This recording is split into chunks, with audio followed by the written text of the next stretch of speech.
여러분 안녕히 주무셨습니까? 참 좋은 아침입니다. 우리 2017년 1월 5일 금요일 말씀으로 드리는 오늘의 번째 함께 합니다. 에베소서 2장 1절부터 18절까지 말씀으로 같이 합니다. 오늘 개혁이라고 하는 주제의 네 번째 시간입니다. 우리 에베소서 2장 1절부터 6절까지만 같이 읽겠습니다. 시작. 그는 허물과 죄로 죽었던 너희를 살리셨도다. 그때 너희는 그 가운데서 행하여 이 세상 풍조를 따르고 공중의 권세 잡은 자를 따랐으니 곧 지금 불순종의 아들들 가운데서 역사하는 영이라. 전에는 우리도 다 그 가운데서 우리 육체의 욕심을 따라 지내며 육체와 마음에 원하는 것을 하여 다른 이들과 같이 본질상 진노의 자녀이었더니 긍휼이 풍성하신 하나님이 우리를 사랑하신 그 큰 사랑을 인하여 허물로 죽은 우리를 그리스도와 함께 살리셨고 너희는 은혜로 구원을 받은 것이라. 또 함께 일으키사 그리스도 예수 안에서 함께 하늘에 앉히시니. 네, 거기까지만 읽었습니다. 오늘 본문 말씀을 중심으로 개혁 4 믿음 속 일치 유전자 발견, 믿음 속에 있는 유전자가 일치라는 유전자가 있다는 겁니다. 이 일치라는 유전자를 발견해야 된다라는 그런 취지의 제목으로 하나님 말씀 증거합니다.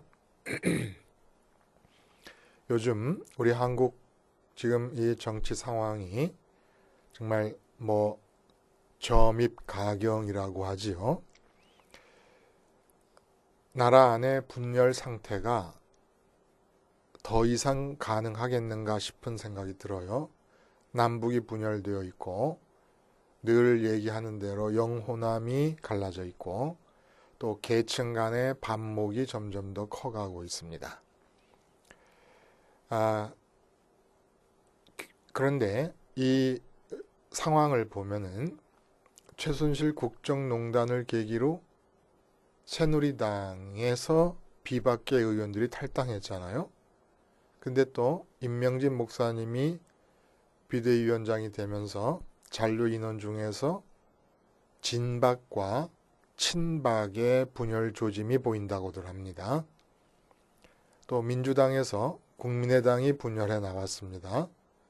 근데 민주당 안에서는 친문과 비문이 대결을 하고 있고 국민의당 안에서는 안철수파와 호남파가 대결을 합니다. 그것도 모자라가지고 그저 정치를 그만둔 듯한 그 손학규 씨도 다시 정치권으로 이제 가세하면서 제3세력을 또 결성한다. 이렇게 얘기하는데 그동안 사무총장으로 지내던 방기문 씨가 또 이 판에 가세를 한다고 합니다. 정신이 하나도 없어요. 이합 집산 상호 갈등에 정치인들의 모든 에너지와 국민들의 모든 주의 집중이 다 소모되고 있는 것 아닌가라는 생각이 들어요. 근데 이런 분열이 세상에만 있는 게 아니라는 거예요. 루터의 종교개혁을 보면 이 기도 안 찹니다. 교황의 지배하에 있던 단일한 교회, 그 교황 지배 자체가 악마적이고 이단적입니다. 이것은 복음과 배치되는 것이에요. 그러니까 루터의 종교개혁은 당위적인 것이고 필연적인 것입니다. 그러나 개혁의 음지가 너무 컸어요. 잘못된 교황의 지배하에서 하나였던 교회는 이제 과도한 분열의 역사에 발을 들여놓게 됩니다. 그리고 오늘날까지 이르게 되는 거예요. 1517년에 비텐베르크 대학 성문에 95개 조항을 붙이지 않습니까? 루터가. 이 비텐베르크라고 하는 시골 한 대학이 종교개혁의 진원지입니다. 그런데 이 루터의 종교개혁은 종교개혁 세력 내에서 수없이 많은 도전들을 맞닥뜨리게 됩니다. 근데 그 도전이 바로 비텐베르크에서부터 시작을 합니다. 바로 종교개혁이 일어났던 그 대학의 동료 교수였던 칼 슈타트라고 하는 사람, 칼 슈타드라는 사람이 개혁을 하되 루터의 개혁이 너무 보수적이고 온건하다는 겁니다. 그래서 급진적인 개혁을 표방을 합니다. 루터와 대립을 하게 됩니다. 거기다가 인본주의의 영향을 받은 개혁자들이 대거 참여하게 됩니다. 대표자가 에라스무스죠. 그리고 이 칼 슈타드보다 더욱 과격한 토마스 민쩌라는 사람이 로마 교황의 로마 카톨릭 교회는 교회 전통을 성서보다 더 중시하고 루터는 성서를 중시하는데 전통이건 성서건 다 문자로 되어 있는 것을 너무 의존하는 거 아니냐. 그래갖고 직통계시를 주장하면서 토마스 민쩌가 칼 슈타트보다 더욱더 과격하게 진보적인 개혁을 부르짖습니다. 그러고 났는데 이렇게 교황에 반대하는, 교황의 고개를 바짝 쳐들고 반대하는 세력들이 형성이 되면서 누가 그것을 본따기 시작했냐면 농민들이 본답니다. 그동안 영주의 지배 아래 착취와 가난 속에 시달리던 농민들이 대거 반란을 일으키게 됩니다. 근데 루터는 결국 선거 후와 귀족들에게 이 반란을 일으킨 농민들을 폭도로 규정해갖고 칼로 진압할 것을 권유합니다. 그래서 농민과 상공계급이 루터로부터 갈라져 나옵니다. 그래서 이 독일의 교회가 그때부터 국가교회가 된 거예요. 지금까지. 거기에다가 이제 각 지역마다 영주가 개혁교회를 선택할 것이냐 가톨릭교회를 선택할 것이냐 결정하라고 그래 놓으니까 이제 우후죽순처럼 영주들에 의해서 개혁교회, 종교개혁교회들이 새어나오는데 뭐 이 분열이 말도 못하게 확산되어 나갑니다.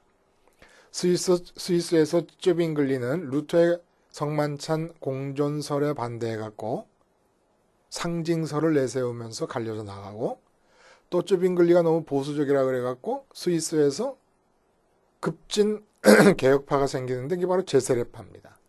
또 이 제세례파 안에서도 독일과 전 유럽으로 퍼져나가는 제세례파 안에도 여러 가지 분파가 생겨나가. 말도 못해요. 이제 제네바의 칼빈이 등장하고 스칸디나비아 반도의 개혁들이 있고 영국의 개혁들이 있고 머리가 찌끈찌끈할 정도입니다. 그래서 결국 오늘날의 세계 현실이 어떠냐? 교파를 다 셀 수도 없습니다. 그래서 대부분의 교회 사가들이 인정하는 사실이 있는데 오늘날의 교회 부패와 교회 세속주의와 교회 회의주의는 왜 회의를 갖게 됐냐? 교회 안에. 이 회의주의가 팽배하냐? 바로 종교개혁으로부터 시작된 분열 현상에 기인한다. 잘 되자고 교회 개혁을 일으켰는데 그 후유증이 만만치 않다는 겁니다. 개혁은 일어났어야 됐으되 개혁의 후유증으로 개혁된 교회가 다 삼켜져 버릴 위험에 닥치고 있다는 거예요. 그래서 이제 나타난 일이 뭡니까? 교회 일치운동이에요. 에큐메니칼 운동이에요. 근데 에큐메니칼이 교회 일치운동인데 이 교회 일치운동을 하자는 데 있어서도 또 갈려지는 거예요. 그래서 대한예수교 장로회가 통합과 합동으로 갈라지는데 바로 이 WCC 세계교회협의회라 그러지 않습니까? 교회 일치운동으로 인해서 통합 측은 가입하겠다고 하는 사람들이고 합동 측은 가입 안 하겠다고 하는 사람들도 갈라져 버리고 말았습니다. 어쨌든 주님의 요구는 교회의 일치예요. 교회는 하나 되어야 돼요. 왜냐하면 공교회라는 말 자체가 보편교회요 하나의 교회인데 그 공교회가 교회로서 존재하는 한 하나가 맞는 거지요. 근데 어쩌다가 이렇게 돼버렸느냐 이겁니다. 그리고 교회 일치운동이라고 해봐야 정말 교회가 하나 되는 자리까지 끌고 갈 수 있겠는가 요원해 보이기만 합니다. 근데 교회가 일치가 된다 그러면 전 세계 교회가 하나의 교회로 일치가 된다 그러면 이 지구 위에 미치는 영향력이 어마어마할 겁니다. 정치, 경제, 군사, 전쟁에 관한 것, 이 모든 거에 미치는 영향이 엄청날 것입니다. 긍정적인 면에서. 그리고 나 개인의 생활도 엄청 바뀔 것이에요. 그러니까 우리 한국에 예를 들어 개신교인이 600만 밖에 안 된다. 적게 잡아가지고 600만이라 그러더라도 전 세계 17억입니까? 20억입니까? 카톨릭까지 다 해서인가요? 하여간 그 숫자가 하나의 교회로 뭉쳐있다 그러면 대한민국을 아마 들었다 놨, 좋은 의미에서 지배한다는 뜻이 아니라 좋은 영향력에서 들었다 놨다 할 수도 있고 내 개인의 생활도 엄청나게 바뀌지 않겠는가 하는 생각을 해봅니다. 자, 근데 이 교회 일치운동을 하는 사람과 일치운동을 반대하는 사람들도 마찬가지인데 교회 일치 문제와 관련해서 우리가 잊어버리고 있는 게 있다는 거예요. 교회 일치에 대한 우리의 이해가 이번에는 개혁이 돼야 된다는 겁니다. 뭘 잊어버리고 있느냐?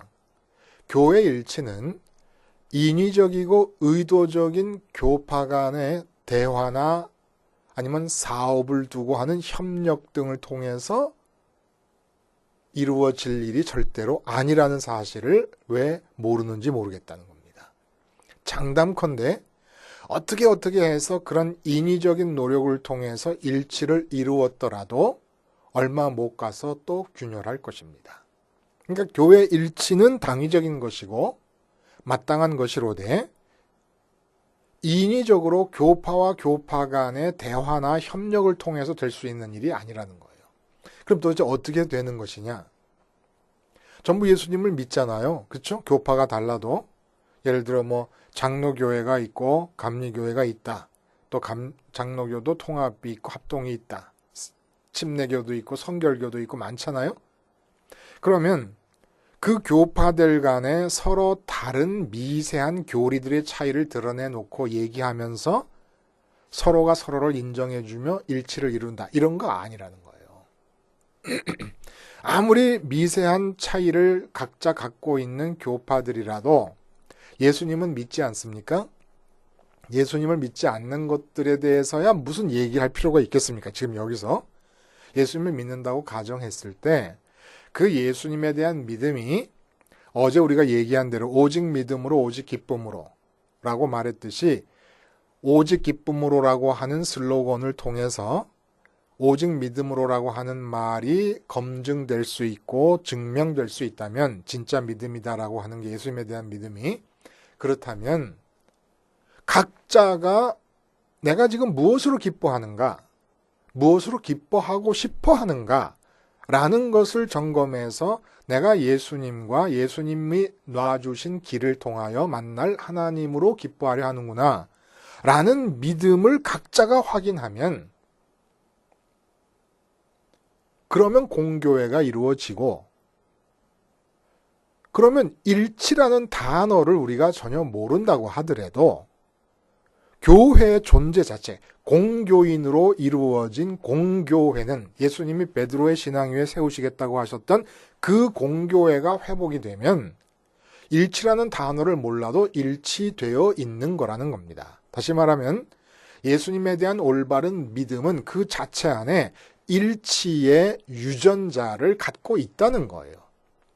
그러니까 갈라진 교파 간의 차이점을 드러내놓거나 차이점을 억누르거나 뭐 이러면서 일치를 이루려 할 것이 아니라 너도 믿고 나도 믿는 예수님에 대한 믿음 속에 있는 일치의 유전자에 주목하라는 거예요. 어떤 점에서 믿음만 갖기만 하면 일치라는 단어를 모른다 하더라도 일치가 될 수 있겠느냐라는 것을 주목하라는 겁니다. 이게 개혁으로 일어나야 된다는 거예요. 진정한 일치가 일어나려면. 근데 요즘 에큐메니칼 운동에서 하는 식으로 이런 횡적인 인위적 대화라든지 협력을 통한 일치는 바벨탑에서의 일치와 같아요. 이런 식으로 일치가 되면은 정말 장담하건대 일치가 이루어졌더라도 반드시 머지않아 아주 급격한 짧은 시간 내에 다시 분열하게 되어 있습니다. 틀림없는 거예요. 그러니까 일치를 하려면 예수님에 대한 믿음 속에 있는 일치의 유전자를 확인하라는 거예요. 모두가 다 그 유전자가 어떤 것인가를 인식하고 있으면 저절로 교회는 일치가 된다는 얘기입니다. 그러니까 에큐메니칼 운동처럼 횡적으로 일치를 시키려는 것은 비유적으로 말하면 밀가루 반죽으로 뭉치겠다고 하는 얘기와 같은 거예요. 근데 진짜 일치는 뭐냐? 오케스트라의 일치와 같다는 겁니다. 각각의 악기를 연주하는 수많은 단원들이 있는데 이들이 조화와 일치를 이루겠다고 해갖고 바이올린 주자와 비올라 주자가 서로 대화해서 일치를 이룬다고 일치가 되는 게 아닙니다. 트럼펫 주자와 그 피콜로의 주자가 서로 대화를 해서 일치한다고 되는 게 아니에요. 각각의 연주자들은 오직 지휘자에게 집중할 때, 개별적으로 지휘자에게 집중할 때 전체 오케스트라는 일치가 되고 하나의 조화를 이룰 수 있다는 겁니다. 이거는 마차 바퀴와도 같아요.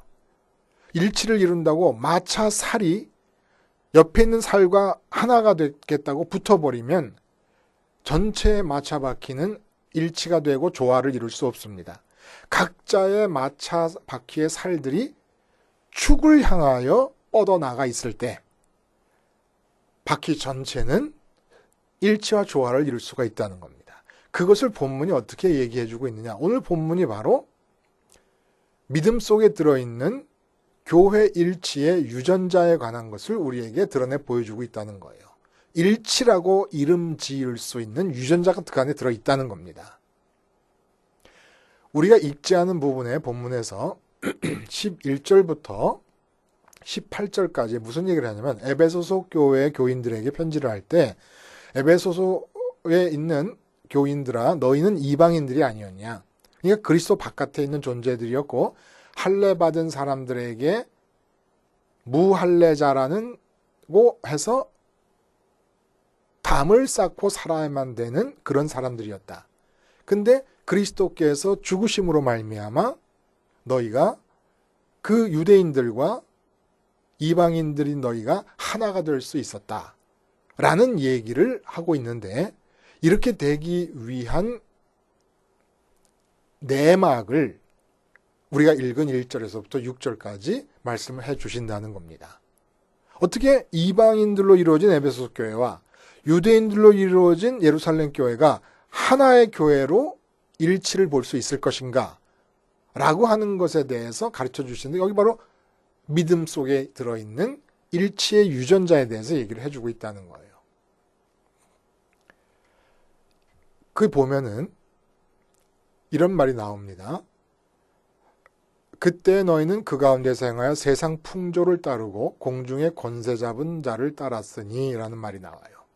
그래서 공중이라는 말이 나오고 공중의 권세 잡은 자라고 하는 말에서 그리고 그 다음 절에 보면은 3절에 전에는 우리도 다 그 가운데서 우리 육체의 욕심을 따라 지내며 육체와 마음에 원하는 것을 하여 해갖고 마음의 차원이 얘기가 됩니다.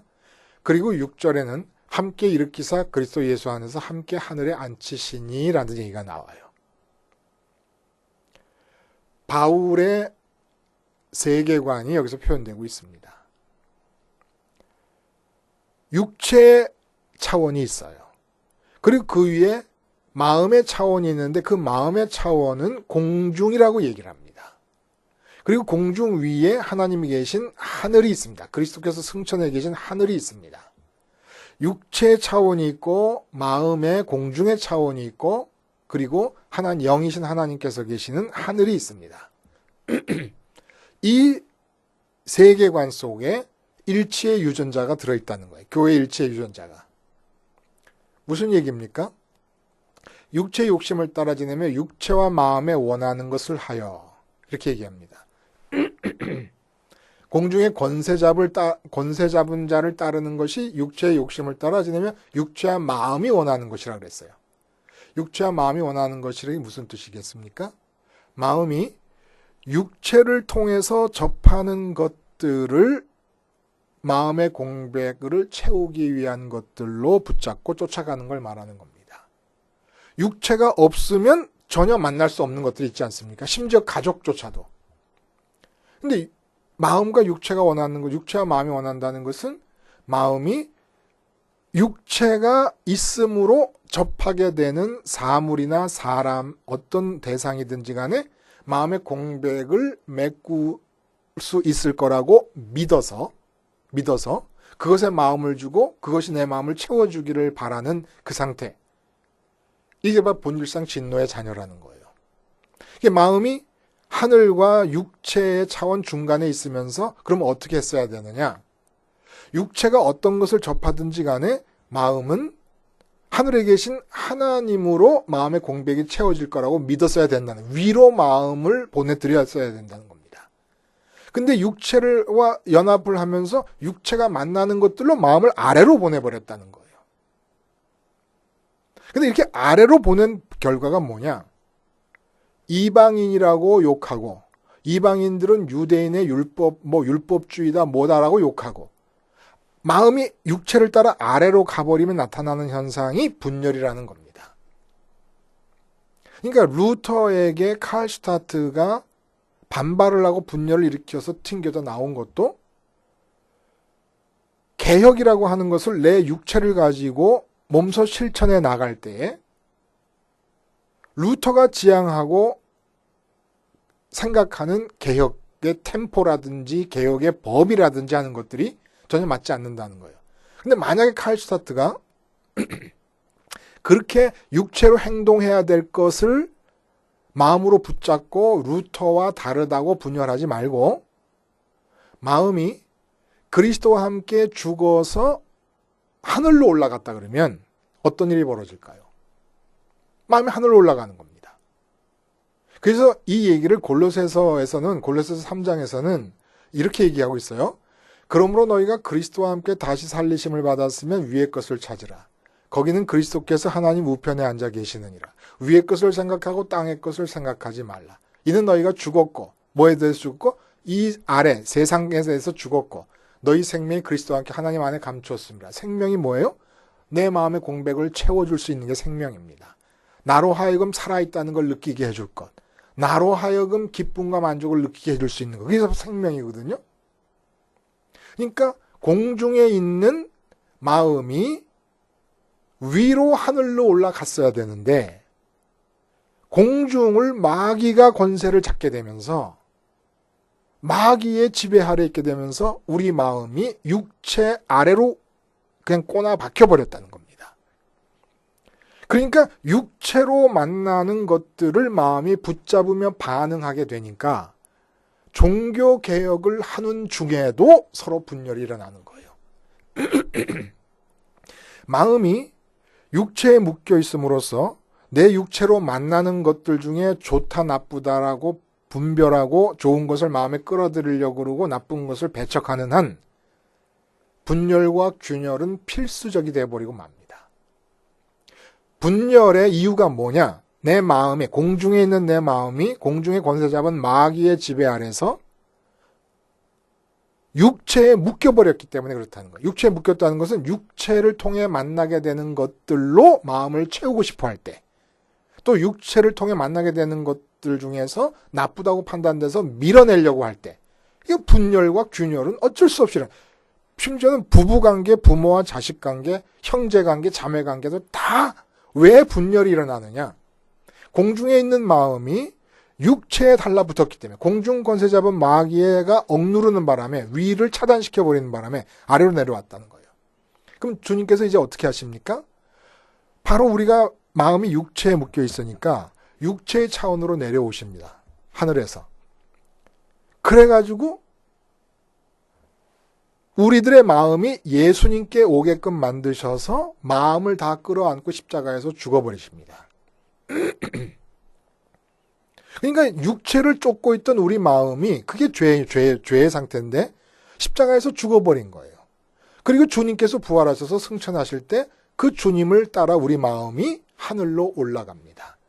공중에 있던 마음이 곧바로 공중에서 하늘로 하나님께 마음을 드렸어야 되는 건데 육체로 내려와서 묶여 있으니까 주님이 육체로 내려오셔가지고 육체에 묶여있는 우리 마음을 십자가에서 죽이시고 마음을 부활시키셔서 승천하시면서 갖고 올라가서 주님이 계신 그 자리에 우리 마음을 갖다 올려놓은 것을 하늘에 앉히셨다 이렇게 얘기를 하는 겁니다. 이게 믿음인 거예요. 이게 믿음이에요. 그러니까 분열이라는 건 왜 일어나느냐? 마음이 육체에 묶여서 육체로 접하는 상황과 대상과 사람들에 대해 내 마음이 반응하고 판단하기 때문에 분열이 일어나는 것인데, 육체로 만나는 세상에 대해서 내가 십자가에서 죽어버렸습니다. 그리고 주님께서 내 마음을 같이 부활시키셔서 승천하시면서 끌고 올라가 버리셨습니다. 마음이 육체를 떠나 하늘에 안침바 되었다는 거예요. 하늘에 안침바 된 마음에서 육체로 만나는 어떤 일 때문에 사람과 분열할 필요가 있겠습니까? 그럼 이런 경우도 있어요. 나는 마음이 하늘에 올라가 있는데 마음이 육체에 여전히 붙어 있는 사람들이 욕심을 갖고 나를 대적할 때 어떻게 하느냐? 스테반 집사님 같은 경우 주님의 십자가에서의 기도를 보면 안다는 거예요. 그래서 그게 분열이 일어나질 않아요. 스테반이 오히려 자기를 죽이는 자들을 끌어안고 기도를 하게 됩니다. 왜? 죽기 전에 하늘을 보잖아요. 마음이 하늘로 올라가 있다는 거예요. 마음이 하늘로 올라간 자에게는 설령 마음이 육체에 묶여있는 자가 나를 대적하는 한이 있더라도 거기에 균열이 일어나지 않습니다. 이게 희한한 원리라는 거예요. 이게 바로 믿음이 뭡니까? 예수님의 죽으심에 내 마음을 드림으로써 같이 죽는 거예요. 세상에 대해서. 골로새서에서 그래서 위의 것을 생각하라. 다시 살리심을 받았으면, 그리스도와 함께 죽어서 다시 살렸으면 위의 것을 생각하라. 위의 것을 생각하고 땅의 것을 생각하지 말아라. 이게 믿음이라는 거예요. 믿음. 그러니까 땅의 것을 생각하지 않는 사람들이 어떻게 균열이 일어나고 분열이 일어날 수가 있습니까? 땅의 것을 생각하지 않는다는 것은 땅에서 내 몫을 챙기려는 마음이 없다는 얘기를 뜻하는 겁니다. 왜냐하면 내 몫은 하늘에 있으니까. 하늘에서 충분히 하나님이 내 몫이 되고 내 기업이 되셔서 하나님이 내 것이 되어 주시면, 예수님 따라 올라간 마음에 대해서, 하늘에 앉혀진 마음에 대해서, 그럼 이 땅에 대해서 요구하는 바가 없어지는데 이 땅에 대해서 분열이 일어날 수가 없다는 것이죠. 그러니까 믿음 안에는 일치의 유전자가 있는 거예요. 그러면 도대체 땅에 대해서 죽기만 하면은 이 세상은 도대체 어떻게 돌아간다는 것이냐? 그래서 에베소서가 4장에서 답을 주고 있습니다. 뭐라고 얘기하느냐 하면 4장에서 평안에 매는 줄로 성령이 하나 되게 하신 것을 힘써 지키라. 성령이 하나 되게 하신 거예요. 그걸 지키는 거예요. 그 지킨다는 게 뭡니까? 끊임없이 우리 믿음을 돌아보는 겁니다. 우리 믿음을 돌아본다는 건 뭡니까? 내가 내 마음이 지금 하늘에 계신 하나님으로 기뻐하려 하는가? 그래서 하나님으로 기뻐하기 위해서 하나님을 추구하는 방식으로 주님의 십자가에서 죽으심과 부활하심과 승천하심의 동선을 마음이 따라가려는 움직임과 기도를 하고 있는가? 이걸 보면 된다는 거예요. 그게 일치되기 위해서 애쓸 수 있는 유일한 우리의 노력의 길이라는 겁니다. 근데 이렇게 했을 때 몸이 하나요? 4절에 보면 몸이 하나요? 성령도 한 분이시니 이와 같이 너희가 부르심의 한 소망 안에서 부르심을 받았느니라. 그 다음에 주도 한 분이시요. 믿음도 하나요? 세례도 하나요? 하나님도 한 분이시니 곧 만유의 아버지시라. 만유 위에 계시고 만유를 통일하시고 만유 가운데 계시도다. 자, 이게 무슨 얘기입니까? 주도 한 분이고 믿음도 하나다. 우리가 우리 마음의 공백을 채울 수밖에 없는 것이 우리의 운명입니다. 인간의 운명이에요. 이건 나쁜 게 아니에요. 이 욕구 자체는. 공백을 채우려는 욕구는. 왜냐하면 비어 있으면 견딜 수가 없고 존재할 수가 없으니까. 비어 있고 채울 게 없다고 느낄 때 사람은 자살하게 됩니다. 더 이상 채울 수 있는 게 없다고 생각할 때. 그 허무의 무게를 견딜 수가 없어서, 자, 그럴 때 주도 하나요, 믿음도 하나라는 얘기는 십자가에서 죽으신 예수님만이 우리 마음이 붙들 유일한 대상이라는 겁니다. 그때 세례도 하나라는 말을 해요. 세례도 하나라는 것은 죽음도 하나라는 거예요. 어떤 죽음입니까? 예수님과 함께 세상에 대한 죽음을 말합니다. 세상에 대해서 죽으면 오직 우리 마음이, 모든 기독교인이라는 사람들은 교파와 상관없이 십자가에 달린 예수님께 마음을 드리고 세상에 대해서 함께 죽어요. 이게 세례가 하나라는 뜻입니다. 그러면 하나님도 한 분이시라는 거예요. 모든 사람의 마음에 하나님을 갖게 됩니다. 그럴 때 우리가 갖게 된 하나님은 누구냐면 만유의 아버지시다.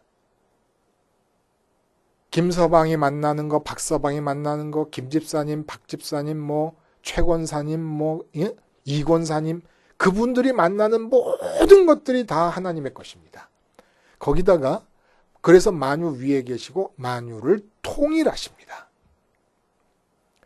교파와 교파 간의 차이점을 서로 이해하고 납득하고 인정해주고 하는 우리의 인위적인 의도를 통해서 교회가 하나 되는 게 아니라 한 분이신 하나님, 만유의 아버지시고 만유 위에 계신 그 하나님에 의해서 만유가 통일되는 가운데 교회가 하나가 될 수 있다는 겁니다.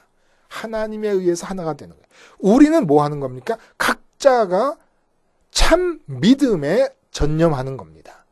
그래서 마음을 하나님께 드려 공중의 권세 잡은 자의 지배하에서 육체에 매여가지고 육체로 만나는 상황, 육체로 접하는 대상들에 대해서 마음을 뺏기면서 끊임없이 분열하지 말고 십자가에서 육체와 마음이 결합된 상태가 죽어버리고 마음이 주님 따라 하늘에 안치운 바 되면 하나님으로 내 마음이 만족할 때에, 그래서 희죽희죽 웃고 다닐 때에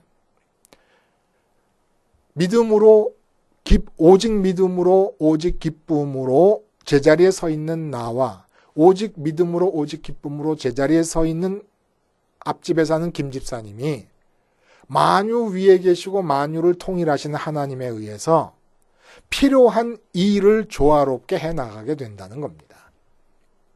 오직 통일 자체는 하나님에 의해서 되는 것이라는 거예요. 우리가 할 일은 하나님께로 가는 겁니다. 각자가 진짜 교회의 일치를 원한다면. 에큐메니칼 운동의 취지는 동의를 합니다. 또 마땅히 그래야 됩니다. 교회는 하나 되어야 된다. 그러나 횡적인 대화나 협력의 노력을 통해서 되는 게 아니라는 거예요. 주님의 동선을 따라 세상에 대해 죽고 부활하고 승천하신 그 동선을 따라 마음이 하늘로 올라가면 만유의 아버지 되시고 만유 위에 계시고 만유 가운데 계신 하나님께서 만유를 통일시키시되 그때 교회도 통일이 될 수 있다는 겁니다. 이렇게 교회가 통일되는 일이 전 세계의 교회 교인들이 통일된 하나의 교회 교인이 된다고 하는 사실을 생각하면 어마어마한 일 같아도 그냥 각자가 십자가를 붙잡고 사는 십자가 생활하에 각자가 주력하다 보면 전 세계 교회가 하나님, 만유의 아버지 되신 하나님에 의해서 통일되어서 움직여갈 수 있다는 얘기입니다. 가장 쉽고 가깝고 빠른 길이라는 거예요. 각자가 믿음에 전념할 것이다 라는 겁니다. 각자가. 그렇지 않으면 에큐메니칼 운동은 자칫 잘못하면 바벨탑 운동이 될 수가 있습니다. 이것은 바벨탑 때 하나님께서 균열을 일으켜서 쪼개신 것처럼 또 다른 형태의 쪼개짐을 경험할 수밖에 없는 일치운동이라는 거예요. 주님에 대한 믿음, 올바른 믿음, 오직 믿음으로가 오직 기쁨으로 확정될 수 있을 때는 그 믿음 안에, 기쁨으로 확정되는 믿음 안에는 일치의 유전자를 자체 안에 포함하고 있기 때문에 별도의 노력을 하지 않아도 될 뿐만 아니라 교회의 일치는 근본적으로 만유의 아버지 되시는 아버지 하나님의 일인 것입니다. 기도하시겠습니다. 하나님 아버지, 주님의 십자가 생활화가 모든 방면의 개혁의 핵심이요, 요체요, 유일한 행동 강령임을 다시 한번 확인합니다. 오늘도 십자가 생활화를 나 한 사람이 열중함으로써 이 온 세계의 교회 일치에 일익을 담당하고 기여할 수 있는 삶이 되게 하여 주시옵소서. 예수님의 이름으로 기도하옵나이다. 아멘.